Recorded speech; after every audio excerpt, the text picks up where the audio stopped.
positive right off the bat for us is defense. First half, God, they really, really, really, really played a really good first half for all but really one play. They got turnovers. Again, like I told the guys, there's a screen pass in the first half that would have went for a touchdown a year ago, and they got 11 yards, and he went all the way across the field. And we had, I swear, had an angle. I saw all 11 guys on defense. I think they all dove at one point. We had D linemen retrace. We had linebackers hitting it. We had DBs trying to get to the ball. Kid made a nice run. They blocked some people. It was actually a good play for Western Kentucky, but that was the effort that I know we're capable of all the time, and just selling yourself out for the team. And there was some huge effort. We played smarter. We had one bad snap in the first half. We had a third and forever. And we got a young guy out there that's got to sink and play. It's not 3rd and 4. It's a big difference. Same coverage, 3rd and 4. You play a lot different. It's 3rd and 20. We got to sink and make them bang the ball underneath. They ran a basic route and threw an easy completion. The negatives, obviously, first half offense. I wasn't displeased with how we ran it. I watched Alabama really struggle running against them. We had a little bit of existence, particularly with no passing attack in the first half. And Billy got just a little bit off his game. He got off his game in the first half. They're good up front. I mean, they're really good. Really good. And there was times he was getting pressured. There was other times we did a hell of a job blocking some really tough guys to block, and we had guys open on our initial read, and he got off the back end of the defense for a good stretch late in the first through most of the second. And there was some plays. It would have been very choppy in the first half, but there was some plays we need to make via the air that could have taken some pressure off defense and could have converted some big plays, and we had some opportunities. So a lesson for him. He knows that we talked at halftime. I said, you've stopped believing in the protection, and now you're not reading back end stuff. And sometimes you're protected, sometimes you're not. It's not like there isn't pressure. I know what you're feeling, but we knew coming in there was going to be pressure. They pressured Alabama very nicely. Obviously, 2 returns in the first half. Critical, a punt return. We have 2 guys there. We didn't have enough guys there. We got to get more guys off blocks. We had 2 guys there with the chance. I mean, we had one guy, when he caught it, could have tackled him for no gain, and one directly led to a touchdown to put them up 14-0, which is a shame to put our defense in that position. Our offense doesn't help them out, then our ST doesn't help them out. And then the second one, defense makes a heck of a stand down there and keeps us really, really in the game. The last drive before the first half, we started to get our feet underneath us. Billy was starting to get back his feet underneath him. Then second half, we got more comfortable offense. They got tired. There was bigger holes. If we were a little closer, I think we could even ran it for more yards in the second half, but we were getting some nice pushes in there, and there was more air in the second half. We got Billy calmed down. We got him back where he was believing and just said, hey, you're gonna sit in there sometimes, get sacked. This ain't gonna be perfect. These guys are big and physical, and they sacked Alabama a number of times. So if you feel the sack, just take the hit and go down.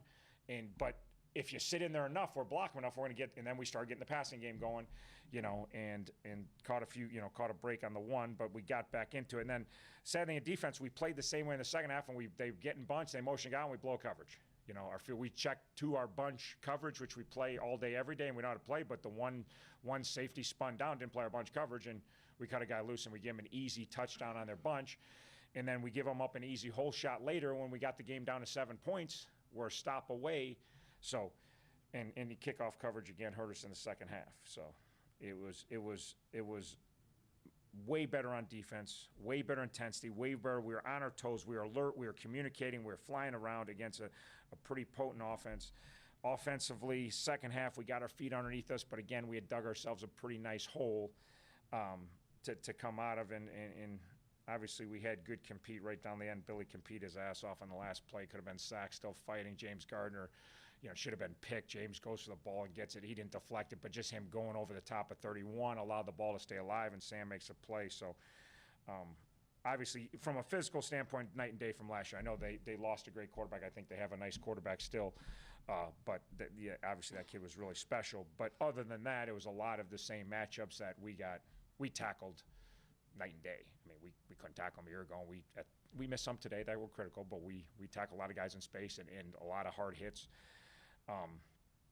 And then offensively, we blocked them significantly better in the run game than we did a year ago when we couldn't run the ball until play 80 when they put their threes in. We had some rushing yards, but when the game was on the line, we couldn't couldn't do it. And then protection was better and better as the game went on, and Billy played better and better. We need to play better up front, better at the quarterback position the first half, which would have probably had us in even a better position, although defense had us pretty good. So, questions? Anybody has any questions? Just make sure we use the mic here. Yeah, so you mentioned that the defense played really well today, and it seemed even more so in those goal line situations. Is there any reason for that? I just thought they were learning. I just think they bounced back very quickly. They were frustrated like everybody. That was a tough loss, obviously, from a lot of different perspectives a week ago. And I thought they bounced back, and I thought, obviously they did. They had some resolve that we're going to start to. We had so many miscues last week mentally, reading our keys, and they know it. And stuff that wasn't hard. It wasn't like it was confusing. They had some resolve that they're going to play every snap to the best of their ability, and it showed. They were on their toes. They played faster. They played more alert. There wasn't, we had two bad plays. But last week there's guys running open, uncontested, a lot in key situations, and we got key stops, and obviously, we're bigger and stronger, and we've been better in short yardage on offense, and we've been better in short yardage on defense. It used to be a no contest, but we obviously had a heck of a goal line stand, and there was no reason for them to not have some doubts. Our offense wasn't helping them, our special teams wasn't helping them, and they're backed up there, and that put us in position where at halftime we still have a heck of a chance to win a football game. Coming into this week, we kind of figured that they'd have to be somebody stepping up in terms of receivers. Did you feel like that the guys did step up on this one? Yeah, I thought we played hard. I thought obviously Jared, James, Sam, Shiz, Luke got in there a little bit, didn't impact. Kyle Rowe got there a little bit, didn't impact. I thought they played super hard. Last year we couldn't get out. Last year we couldn't do anything against. Our skill guys on both sides of the ball were so overmatched. We couldn't get open. We couldn't make plays. We couldn't do anything. We got open today. But again, open today was 6 inches open. We made a lot of contested catches with guys on us, and that's, you're playing skilled guys. You got to get enough space. Billy's got to throw a good ball, and then you got to make a catch with the ball draped on you. We've done that for 3 games. We haven't made a lot of contested catches since I've been here, but that's been a mindset since January that we're going to make plays with guys draped on. Shiz made a huge catch on a third down, with a guy draped. James Gardner's making contested catches every week, So Murph, if it's close to him, he's gonna usually find a way to catch. He made a couple awesome catches today. He's really played well. He's the point out. He gives us such good information out there of what's going on, how his guys playing him. So yeah, no, I think obviously we get a good chance to get Rowe back next week. We'd love to get Rowe back. Obviously, we'd love to have Huddy. We're not going to have Huddy, all right. But obviously, we feel good enough that you're down 2 of your top guys, and we threw the ball for 339 against a pretty talented group. As far as I know, you've been trying to get everybody bigger, stronger, and making strides along those lines. Do you feel like seeing them back-to-back years, like you've closed the gap with them, and because they were pretty impressive. Yeah, no, they're more speed-wise. Yeah, their speed was probably just as good. They had 3. They got a bunch of good receivers, but they had 3 dynamic guys. The bigger guy left, which he was a problem, but he was a problem with size last year. There are 2 smaller guys that made us look silly. We couldn't, we played them and we tackled them, we covered them, and we batted down some passes. We almost picked off an over route, the same over route that was a touchdown last year. Tony makes a great break, and just you saw more aggressive play. We missed this. They threw the sting screen and we missed the tackle, but DeAndre missed in the backfield, so we ended up being 2 yards. Yeah, I'd love to see the 2-yard loss, but we weren't back on our toes like we were a week ago, and we weren't, that's how we have to play defense all the time. So the other thing is they're more physical on defense up front. They're bigger. They got a couple of gigantic transfers in. So the fact that we were overwhelmed a year ago, and I think they're more physical up front, and the stuff we could do offensively, we had a chance. Halftime I was just disappointed. I knew Billy didn't believe we can protect him.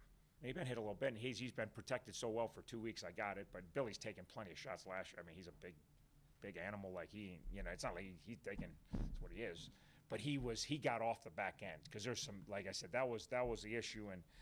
But even the first half we protected enough. We could have got some more stuff done. That's what really hurt us. If we could easily we should be winning that game at halftime if you want to win it based on how the defense played.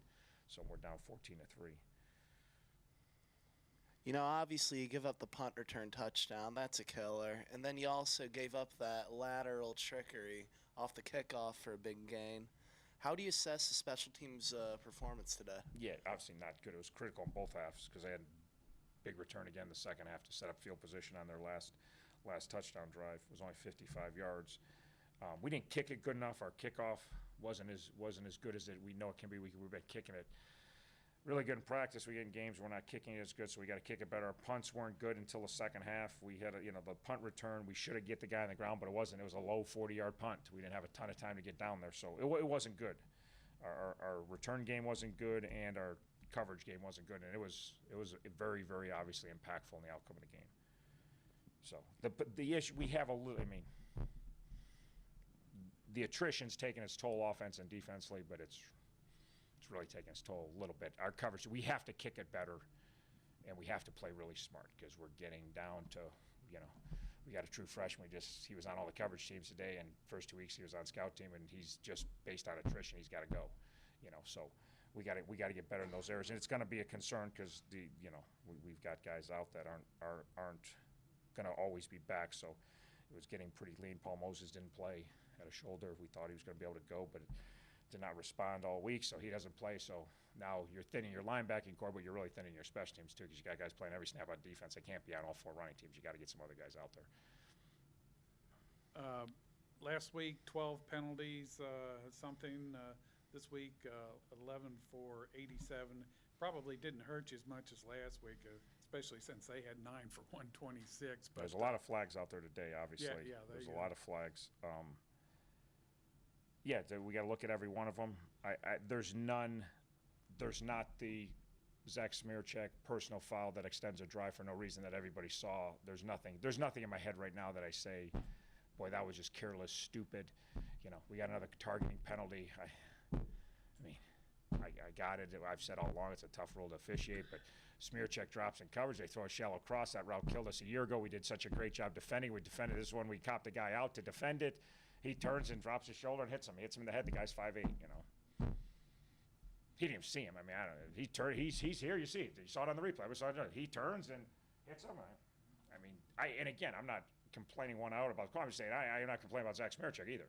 He did exactly what he's supposed to do. He turned and he whacks the receiver coming across the middle. It's a bang, bang. He turns. The guy's shorter than them. He's saying make contact to his head. I go, I got you. Anytime a 6'2" guy hits a 5'8" guy, there's typically going to be contact to the head. I got it, and it's an impossible rule to officiate. It just, there's a lot of them being called right now. There's a lot of them being called. So. Did you think that the rain that we had for a while altered anything as far as the way it definitely affected the passing game? There's some passes by both teams that I think would have been completed. There's some guys open that typically balls are completed, and it was coming down pretty good. And the balls that time were getting a little bit wet. They were doing a good job shuffling in. There's a couple. You could see both guys a couple times that the balls, they didn't have a great grip when they released it. So definitely when it started coming down and stayed for a while, it was affecting the passing game for sure. But then it went away. It was pretty good. Anybody else got anything? One more here? Yeah, just a quick question. Any update on Rakeem? Yeah, he's got a lower body injury, and we're hopeful to get him back this week. We're hopeful to get him back. It's one of those that's responding good, probably not as fast as we had hoped. So we shall see. We'd love to have him back. Obviously for Cincinnati, adds a lot to our whole offensive attack. So. All right. Thanks, Coach. Yep. Kenny Young played really good too today. So really good. So ran really good, and he was very impactful. So. All right, thanks. Really, the 7 sacks ended up minus 51 yards, via the sacks and whatnot. I guess they were chasing you around pretty good today, huh?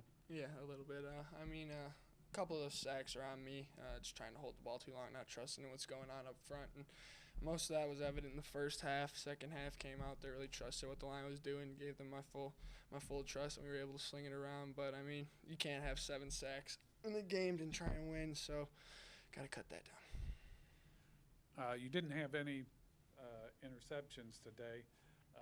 Were there any other throws that you felt like you'd like to have back? A couple throws. Defense got their hands on the ball. The one that was almost picked, but it was an incomplete pass. If I would have led Mo. He had the linebacker beat. If I would have led him, maybe we could have got a touchdown there. And then we just got lucky on the one where the dude tipped it and James caught it and ran for the touchdown. But I mean, there's always throws you want to get back during the game. We'll just have to watch the film tomorrow and focus on what we did wrong and come back and can't throw those balls next week. You plan on running that last touchdown play all the time now? Yeah, if it's that successful. Yeah, Billy. So first career 300-yard passing game. What worked well for you out there? I think it was just I mean, the first half it was pretty messy and just wasn't seeing it very well, and came in at halftime, kind of regrouped and talked to the coaches second half. And the big thing was trusting the O-line. You know, I really wasn't looking downfield as much as trying to look what was going on up front. And once I just gave them my trust and really looked downfield and read the coverages, I just was able to put the ball where it needed to be and gave our receivers good chances to make plays. You were missing a couple of your guys for this week as far as the receivers go. How did it work out timing-wise and, you know, getting your work during the week and everything for game day? Any big differences there? I mean, it's always tough to lose a guy like Rowe and Hud, but that's one thing we like to pride ourselves on is when guys go down, the next guy can jump right in, and we won't skip a beat. So, I mean, all practice, all week, we were good. Timing was good, and everything was good, and it showed today. We were on point for most of the game. So, as long as we can have guys that are interchangeable like that, it's going to be a good season. So. Yeah, so you were looking at James Gardner a lot today, and it seemed especially as much in the red zone. How's the chemistry between you two? It's just good. I mean, I know I can put the ball. He's got a huge catch radius, so I can put the ball anywhere near him, and he's going to make a play on the ball. And even if he doesn't catch, he's going to get his hands there or make it so where the defender can't make a play. And just having a guy that's big like that and can play the ball so well is just huge for my confidence, knowing that I can put the ball kind of, if it's not right on point, that he can go get it. How would you describe the difference in your comfort level between playing them last year and playing them this year? I mean, playing them last year, playing almost a lot of teams last year, I was kind of didn't really know what was going on, wasn't sure what to do. And I mean, this year, just as of watching more film and learning more about the game, it's just been felt way more comfortable out there. And as I feel more comfortable, I'm able to play faster, and with playing faster, I can help the team win. So.